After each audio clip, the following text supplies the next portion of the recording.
Okay, up for sale is a genuine Apple IIc with Apple Image Writer monitor,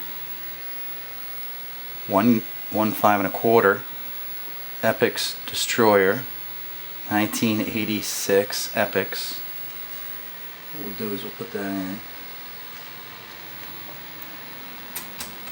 Okay, let's try soft booting this thing. Soft boot doesn't work, so we'll shut it off. Wait the requisite 15 seconds. 1, 2, 3, 4, 5, 6, 7, 8, 15.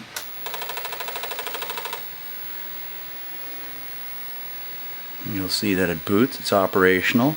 A little bit of yellowing. It's not terrible. The monitor shows almost no yellowing.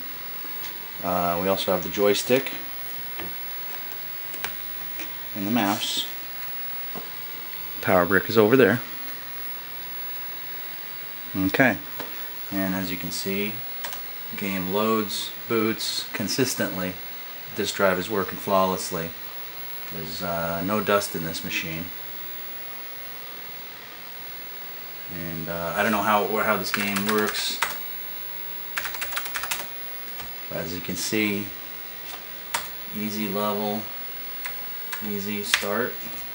Okay, start, and it runs, fully operational. Let it load from that 5.25. My gosh, those were the days, weren't they? Okay, so now you know it works.